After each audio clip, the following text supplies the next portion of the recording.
ప్రస్తుతం మనతో పాటు ప్రముఖ ఆధ్యాత్మికవేత్త, ఐకాన్ ఆస్ట్రాలజర్, మంత్రతంత్ర జ్యోతిషులు సురేష్ బాబు గారు ఉన్నారు. గురువుగారితో మాట్లాడదాం. నమస్కారం గురుగారు. జై శ్రీమన్నారాయణ. గురుగారు, మిథున్ రాశి వారికి సంబంధించి కొన్ని ప్రధాన సమస్యలకు పరిష్కారాలు మనం ఈరోజు చర్చిద్దాం. సో దీనిలో భాగంగా కుటుంబంలో అంతగా మంచి వాతావరణం లేకపోవడం, భార్యాభర్తల మధ్య ఏదో గొడవలు, సో కుటుంబ వాతావరణం అంతగా బాగోపోవటం, పెళ్లిలో లేట్ కావడం, ఇలా కుటుంబానికి సంబంధించి చాలా వరకు కూడా సమస్యలు ఉన్నాయి. మరి మిథున్ రాశి వారికి లైఫ్ లాంగ్ ఈ సమస్యల నుంచి బయటపడడానికి మంచి రెమెడీస్ ఏమైనా ఉంటే తెలియజేయండి. ముఖ్యంగా ఇప్పుడు ఉన్నటువంటి సమాజ ప్రకారంగా అంటే ముందుగా ద్వాదశ రాశుల్లోకి మనం వచ్చినట్టయితే కనుక మిథున రాశి, ఈ మిథున రాశి వారికనే కాదండి, ద్వాదశ రాశుల్లో అందరికీ ఉండేటువంటి సమస్యలు చాలా వరకు ఉంటాయి.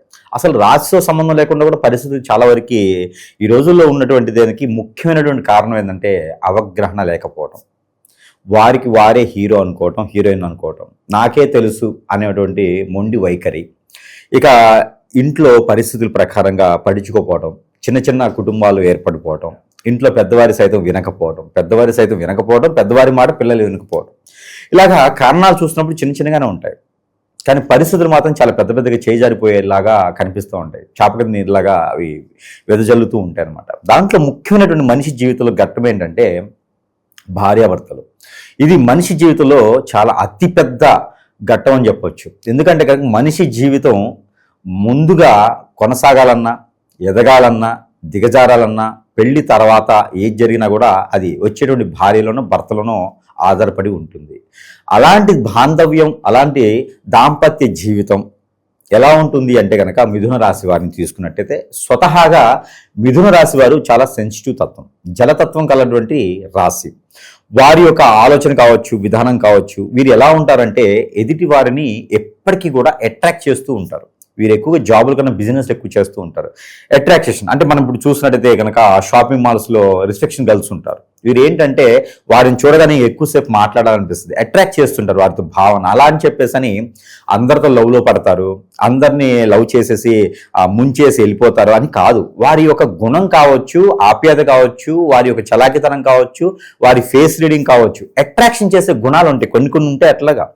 దాన్ని చూసి ఇటు ఆపోజిట్లో ఉన్నటువంటి భర్త అయినా భార్య అయినా అర్థం చేసుకోకుండా లేదు మా ఆయన ఏదో చేసేస్తున్నాడు, వాళ్ళతో నవ్వుతూ మాట్లాడుతున్నాడు, నేను ఇందాకే చూశాను అని, లేకపోతే మా భార్య ఇలా చేస్తుందని చెప్పేసి అని ఈ మిథున రాశి వారికి సరైనటువంటి జోడీ దొరకలేదు అనుకోండి, ఖచ్చితంగా గొడవలు అవుతాయి, విడిపోతారు, కోర్టు వరకు వెళ్తాయి.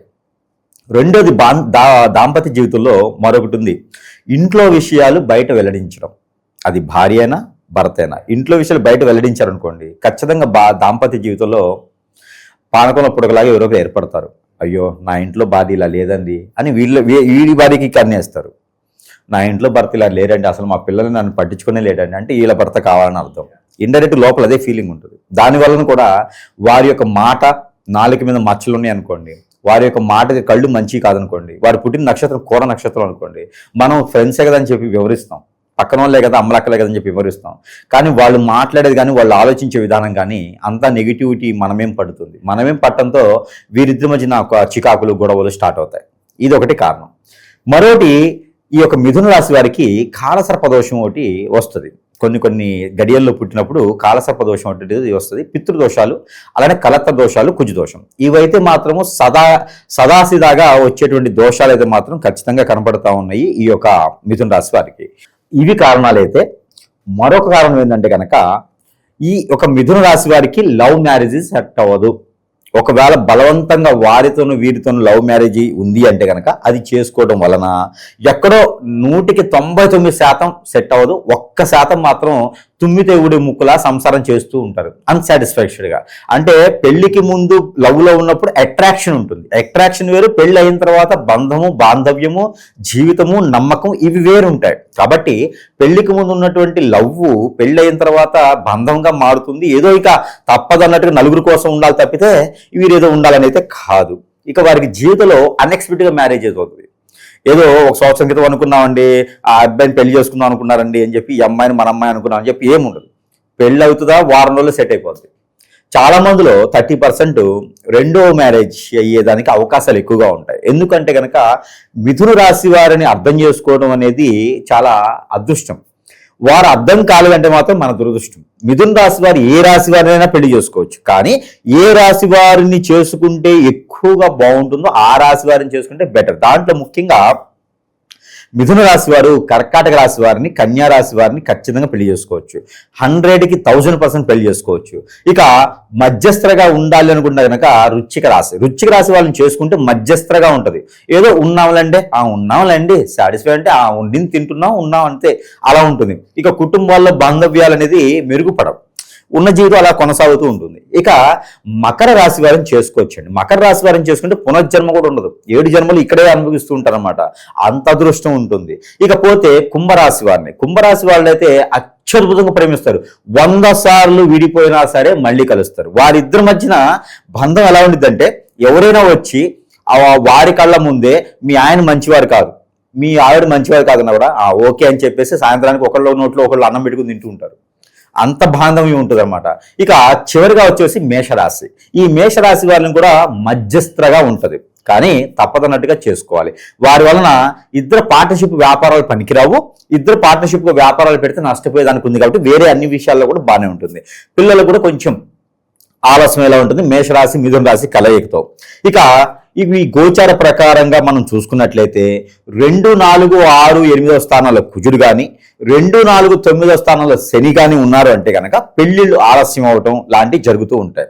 ఇక అలా ఏమైనా అయినాయి అంటే కనుక ఖచ్చితంగా పరిహారాలు అనేది ఉంటుంది. ఆ పరిహారాలు పెళ్లికి ముందే కనుక చేసుకోవాలి. అతి ముఖ్యమైన విషయం ఒకటి ఉంది, అదేమిటంటే ఇవన్నీ జాతకంలో ఉండేటువంటి సత్యాలు. ఇది కాకుండా ఒకటి ఉంటుంది, అదేంటంటే వీరి సెన్సిటివ్ తత్వానికి, వీరి జాలి గుణానికి, వీరి అట్రాక్ట్ చేసే తత్వానికి, ఇంకా వీరిని ఏదైనా అంటే వీరు నరాలు పీక్కుంటుంటారు. నన్ను ఎందుకు అన్నారు, నేనేం తప్పు చెప్పి నన్ను ఎందుకు అన్నారు, అంత సెన్సిటివ్ అన్నమాట. వీళ్ళు ఊరికనే ఏడుస్తూ ఉంటారు. అంటే అది సెన్సిటివ్ తత్వం ఉంటుంది, జాలి గుణం. శత్రువులు వచ్చిన దగ్గర ప్రేమిస్తూ ఉంటారు. కాబట్టి వీరికి అతి ముఖ్యమైన కారణం ఏంటంటే మన చుట్టూతూ ఉండేటువంటి వారే, మన చుట్టూతూనే ఉంటూ మన సొమ్మే తింటూ మన కాళ్ళ దగ్గర బ్రతుకుతూ మనం చెప్పిన సలహాలతో బాగుపడుతూ కూడా మనకి గొయ్యి తీయటం కట్టపలాంటి వాళ్ళు అనమాట. అది వాళ్ళ వల్ల ఏంటంటే మన మీద చెడు క్రియలు చేయటం, హిప్నాటిజం, బ్లాక్ మ్యాజిక్, వశీకరణం, బాగముఖి, భానుమతి, ఏక్షిని, స్పిరిట్ లాంటి మందుపెట్టు లాంటివి చేసి భార్యాభర్తల మధ్యన గొడవ పెట్టేది, అష్టదిబ్బందం చేసి, శత్రువుల్లా చేసి, కోర్టు మెట్లు ఎక్కేసి విడాకుల వరకు కూడా వెళ్ళేటువంటి సమస్యలు మనకి సమాజంలో చాలా ఉన్నాయి. ఇవి ఎందుకు వస్తాయి అంటే కనుక ఎదుటి వారు చేసేటువంటి క్రియల వల్ల వస్తాయి. దాంతోపాటు విడిపోవటమే కాదండి, విడిపోవటం వలన భార్య బిడ్డలే కాదు, పెద్దవారే కాదు, పిల్లలు సైతం కూడా చుట్టుకోలు కొట్టుకోలే అవుతారు. మరొకటి అలా అష్టదిబ్బందం క్రియలు కానీ జరిగినాయి అంటే అందరూ బాగా గుర్తుపెట్టుకోవాలి. ఏమైనా జరుగుతున్నాయి అంటే కనుక జాతకంలో ప్రతి ఒక్కటి కనిపించదు. రెండోది మనలో సిమ్టమ్స్ ఏ పని చేసినా ముందుకెళ్ళదు.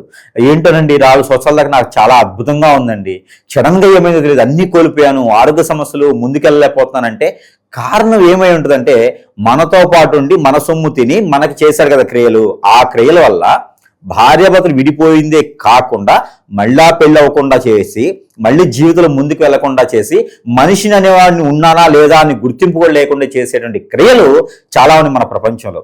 అలాంటి చేయడం ద్వారా అన్నీ నష్టపోతూ ఉంటాం. మన ప్రజలు కూడా చాలా బాగా గుర్తుపెట్టుకోవాలి. ముఖ్యంగా ఇలాంటి క్రియలు ఉన్నాయా? ఖచ్చితంగా ఉన్నాయి.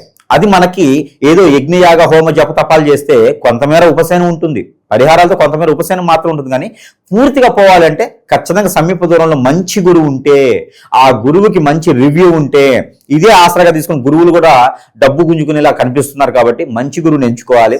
ఆ సమస్యకి పరిష్కారం అనేది మాత్రం ఖచ్చితంగా లభ్యపడుతుంది.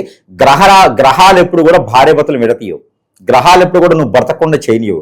కానీ మనుషులు చేసేటువంటి గ్రహం ఏదైతే ఉందో, మానవ గ్రహం చేసేటువంటి క్రియల వలన ఎన్నో రకాలైనటువంటి ఇబ్బందులు పడతాం, ఊపిరి ఇరుక్కుపోతాం. కాబట్టి ఇది సమీప దూరంలో గురువు ఉంటే సంప్రదిస్తే కనుక మనకున్న సమస్యకి పరిష్కారం అయితే మాత్రం ఖచ్చితంగా చూసేస్తుంది. ఇకపోతే ఇలాంటి వాటికి మనం అయితే పెట్టింది పిండి, మన దగ్గర తంత్రం ఉంటుంది, ముళ్ళుని ముళ్ళుతోనే తీయాలి, ఏదైనా జరిగితే దాంతోనే తీయాలి. కాబట్టి మనము అలాగ అయ్యేలా చేయించేవాళ్ళం కాదు, భార్యాభర్తలు విడతీయాలనే దాన్ని చేయించేవాళ్ళం కాదు. వారి వర్ధన సమస్య డబ్బులున్నా లేకపోయినా పరిస్థితి కాదు, మనకు వచ్చిన విద్యని షేర్ చేసుకోవాలి, ఎంత ఇచ్చారనేది కాదు. కాబట్టి మనము దానికి తగ్గటువంటి పరిష్కార మార్గం చూపించేందుకైతే ఖచ్చితంగా నడుము కట్టుకుని ఉన్నాం. కాబట్టి అలాంటి సమస్యలు ఎవరికైనా ఉంటే కనుక ఖచ్చితంగా సంప్రదించవచ్చు. ఒకవేళ నా దగ్గర రాలేరు అంటే మన దగ్గర దాదాపుగా వారి సమస్యకు తగ్గట్టుగా ఎన్నో రకాల వస్తువులు ఉన్నాయి. ఆ వస్తువులు మంత్రోచ్చారణ చేసి ఉంటాయి. సరసమైనటువంటి ధరల్లోని వారికి చెంతకిచ్చేటువంటి సదవకాశాలు కూడా మన దగ్గర లభ్యపడుతున్నాయి. ఎవరికైనా కావాలంటే సంప్రదించేది కూడా ఆ వస్తువులు ఏంటి, దానికి సంబంధించినవి ఏంటి, మనకి ఒకటి మనం చూసినట్టయితే కనుక అసలు ఆ వస్తువులు ఎలా ఉంటాయి అనే దానికి మనకు ఎగ్జాంపుల్గా చూసుకోవచ్చు. ఇప్పుడు మనకి ఒకటి క్యాండిల్ అండి, ఇది మైన ఒత్తి అంటారు, బాటిల్కి వాటి వెలిగిస్తూ ఉంటారు. క్యాండిల్ ఇది. ఈ క్యాండిల్ మనము ప్రతినిత్యం కూడా ఇంట్లో వెలిగిస్తూ ఉంటే ఇంట్లో చిరాకులు, కోపము, నష్టము, అలానే ఆర్థిక సమస్యలు, ఆరోగ్య సమస్యలు, ఇంట్లో చికాకులు ఉన్నా, ఎలాంటి సమస్యలు ఉన్నా కూడా ఈ క్యాండిల్ రోజు వెలిగించుండి చాలు. ఇంట్లో పసిపిల్లలు ఉంటారండి, చదువుకుంటూ ఉంటారు, నేలపాటుతనం ఉంటుంది. అలానే పసిపిల్లలు ఉన్నా, చదువుకుంటున్నా, వాళ్ళకి జ్ఞాపకశక్తి లేకపోయినా, నరదిష్టి నరఘోష ఉన్నా, పెళ్ళి అవ్వకపోయినా, ఒక్కసారి కూడా పెళ్ళి అవ్వదండి. మా అబ్బాయికి 36 సంవత్సరాలు వచ్చినాయి, మా అబ్బాయికి 30 సంవత్సరాలు వచ్చినాయి, ఇంతవరకు పెళ్లి జాసే రావట్లేదు, ఏదైనా దోషాలు ఉన్నాయా, వీళ్ళందరికీ కూడా క్యాండిల్ సమాధానం చెప్తుంది, కొంతైనా ముందుకు తీసుకెళ్తుంది. ఇలాంటి వస్తువులు మన దగ్గర 1,00,000 ఉన్నాయి. ఎవరికైనా సంప్రదిస్తే కూడా మన దగ్గరికి రావాలి అనేది ఏం లేదు. సంప్రదిస్తే ఆ సమస్యకి ఏ వస్తువు ఉంది, దానికి వారికి ఏం సంబంధించి ఉంటుందనేది కూడా చూడొచ్చు. ఇక ఇవన్నీ సమస్యలు పోవాలంటే మరొక విషయం ఏంటంటే కనుక చిన్న పరిహారాలు. ఇక మిథున రాశి అంటే కనుక గౌరీమాతకు పూజించడం, పార్వతి అమ్మవారు, లలిత సహస్రనామం, ఇలాంటి వాటిల్లో కనుక వీరు చేసుకోవాలి. ప్రతినిత్యం లలిత సహస్రనామం వింటూ చాలా మంచిది. అలానే గౌరీమాతకి పూజ చేసుకోవాలి. గౌరీమాత కంటే ఎలా చేసుకోవాలి, ఏదో అమ్మవారి ఫోటో తీసుకొచ్చి అలంకరణ చేసి ఈవెంట్ ఆర్గనైజ్ చేసడం కాదు. గౌరీమాత అంటే పసుపు కొమ్ములు తెచ్చుకోవాలి. పసుపు కొమ్ములు తెచ్చుకొని ఇంట్లో ముందు రోజు నానపెట్టుకోవాలి. గురువారం నైట్ కానీ బుధవారం నైట్ కానీ నానపెట్టి మరుసటి రోజున రోకలేసి తొక్కాలి. మనం పెళ్లిళ్ళకి చేస్తూ ఉంటాం పెళ్లికి ముందు. అలానే మనకి ఇంట్లో తొక్కుకోవాలి. పచ్చి పసుపు అవుతుంది, అది తడిగా పచ్చి పసుపు అవుతుంది. ఆ పచ్చి పసుపులో మనము అమ్మవారిని రూపం చేసుకోవాలి. అంటే శిఖరం చేయాలి. అమ్మవారి రూపం అంటే వేరే కాళ్ళు చేతులు ఏం అవసరం, శిఖరం. ఆ శిఖరం చేసేసి ఆ శిఖరానికి గంధము కుంకుమ పెట్టితే కింద రాగి ఆకు 2 తవనపాకులు వేస్తే ఆ పైన మన అమ్మవారిని పెట్టుకొని అమ్మవారికి మన ఇంట్లో ఉన్నటువంటి నగ నట్ర వజ్ర వైడూర్య మణి మాణికలు అప్పు తీసుకురాకుండా ఉన్నవి వరకు అమ్మవారికి సమర్పించుకొని అప్పుడు పూజ చేసుకుని ఆ కుంకుమని పసుపుని ధరించుకోవాలి. ఆ కుంకుమని రోజు నీళ్ళలో వేసుకుని తాగాలి, హాట్ వాటర్లో తాగాలి. ఇంట్లో చల్లుకున్న మంచిది, గడపకు రాసుకున్న మంచిది. అప్పుడు అష్టైశ్వర్య ప్రాప్తి ఒకటే కాదండి, ఇది మగవారు ఆడవారు అందరూ చేయొచ్చు. పెళ్లి కాక ముందు వారికి చేసుకోవచ్చు. పెళ్లి అవ్వడానికి ఇది. పెళ్లి అయిన తర్వాత కూడా భార్యాభర్తలు విడిపోతున్నారు, గొడవలు అవుతునుకుంటే నిజమైనటువంటి ప్రేమ ఉందంటే ఇలాంటివి చేసుకుంటే ప్రేమ అనేది ఇంకా పెరుగుతూ ఉంటుంది. ఇలాగా ప్రతినిత్యం కూడా కుంకుమని పసుపుని వాడుకుంటే కనుక వారికి అష్టైశ్వర్య ప్రాప్తి ఒకటే కాదు, దాంపత్య జీవితం కొనసాగుతూ కూడా వీరు కలకాలం కూడా ఈ యొక్క ఆది దంపతుల్లాగా ఉండేటువంటి సౌకర్యం కూడా వీరికి ఉంటుంది. కాబట్టి ఇలాంటి చిన్న పరిహారాలు చేసుకుంటే పెళ్లిళ్ళు అయ్యేదానికి అవకాశాలు మెండుగా ఉంటాయి. పెళ్ళైన దాంపత్య జీవితంలో ముందుకెళ్ళడానికి మెండుగా ఉంటుంది. ఇంకా ఎన్నో రకాలైనటువంటి జీవితాలు చెడగొట్టకుండా, ఎఫ్ఐఆర్స్ అని పెట్టుకోకుండా దాంపత్య జీవితాన్ని కొనసాగే వారికి అష్టైశ్వర్య ప్రాప్తే కాదు, అదృష్టం కూడా ఉంటుంది. మంచి విశ్లేషణ అందించారు, ధన్యవాదాలు.